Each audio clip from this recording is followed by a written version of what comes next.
تايه ومش عارف تبدأ من فين في الكورة؟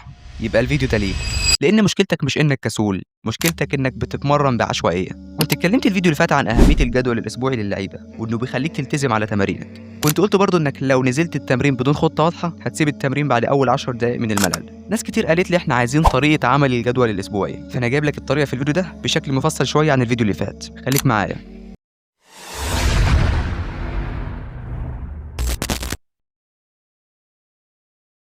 السلام عليكم ورحمة الله وبركاته، أخباركم إيه؟ يا رب تكونوا بخير. قبل ما أبدأ الفيديو حابب أوضح نقطة مهمة، إن في حاجات تانية غير الجدول الأسبوعي، بس إحنا الفيديو ده هنركز على الجدول الأسبوعي. طيب حاجات تانية زي إيه؟ زي البرنامج التدريبي، وده أكبر من الجدول الأسبوعي، يعني دي خطة كاملة أنت هتمشي عليها لمدة شهور مش أسبوع وخلاص. وزي الخطة الشهرية، دي جزء من البرنامج التدريبي، يعني الشهر ده أنت هتركز على إيه بالتحديد. وتالت حاجة بقى واللي إحنا هنتكلم فيها الفيديو ده وهي الجدول الأسبوعي، ده بيبقى روتين بسيط يظبط لك الأسبوع بتاعك. وفي حاجة رابعة اسمها الوحدة التدريبية، ودي أصغر حاجة، يعني تمرينة اليوم نفسها أو أنت هتتمرن إيه النهاردة، ودي صورة بتوضح الكلام اللي أنا قلته. دلوقتي نرجع بقى لفكرة الفيديو تاني. قبل ما اديك طريقة الجدول الأسبوعي عايز أقول لك إن لو الجدول بتاعك عشوائي مستواك هيبقى عشوائي، لأن اللاعب اللي بيتطور فعلا مش أكتر واحد بيتعب، لا هو أكتر واحد بيتمرن بذكاء. الجدول الأسبوعي هو اللي بيخلي كل تمرين ليه هدف، وكل يوم يخدم تطورك بدل ما تفضل تلف وتدور في نفس الدايرة. ولكن أغلب اللعيبة بيغلطوا هنا، بيروحوا ينسخوا جدول لاعب تاني أو يتمرنوا كل يوم بنفس الشدة، وبعدها يستغربوا ليه مفيش تطور.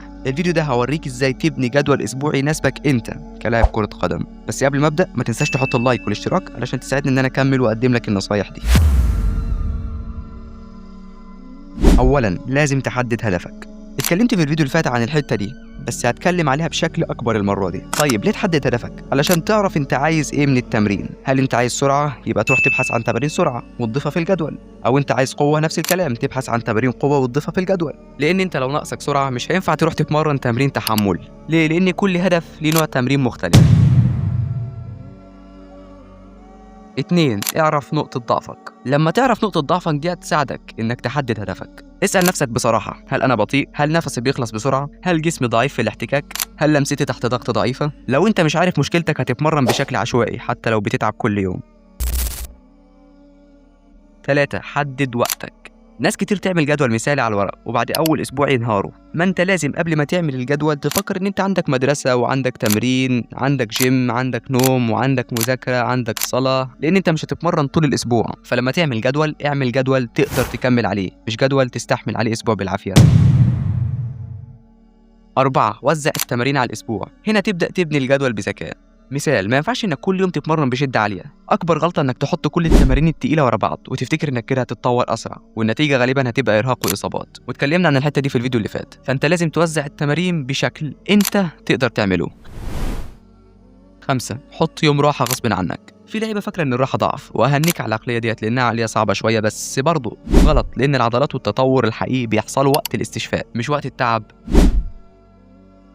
6. قيم نفسك كل أسبوع أو 2 على الأقل. كل أسبوع اسأل نفسك، هل السرعة اتحسنت؟ هل لسه بتعب بسرعة؟ الحمل عادي ولا عايز أزود الحمل أو أقلل؟ كل الحاجات دي لازم تلاحظها وأنت بتتمرن، لأن ممكن خطأ بسيط يضيع مستواك، فعشان كده لازم تلاحظ الأخطاء دي وتصححها بسرعة. طيب في حاجة برضو كنت عايز أتكلم فيها، وهي إنك أكيد بتسأل أجيب من فين تمارين أحطها في الجدول. طيب أنا قلت لك اكتب نقطة ضعفك وشوف ناقصك إيه وهات التمارين علشان تكتبها في الجدول. والحقيقة أنا ما أقدرش أديك كل التمارين في فيديو واحد، لأن كل واحد عنده نقطة ضعف مختلفة. يعني مثلا اللي عايز يبقى أسرع ده محتاج تمارين سرعة، واللي عايز يبقى أقوى ده محتاج تمارين قوة. كل شخص عنده نقطة ضعف مختلفة، فلو فضلنا نعد نقاط الضعف دي ونحط لها تمارين مش هنخلص. فعشان كده انت حدد نقطة ضعفك وعندك كذا طريقة تجيب بيها التمارين. زي مثلا الذكاء الاصطناعي، لو رحت كتبت لأي برنامج ذكاء اصطناعي أنا عايز تمارين لكذا، فهو هيديك التمارين المناسبة. وما تقلقش، الفيديوهات الجاية هنتكلم عن مواضيع كتير مع تمارين. وفي النهاية أحب أقول لك إن برضه الجدول الأسبوعي مش هو اللي هيخليك محترف بالشكل اللي انت متخيله.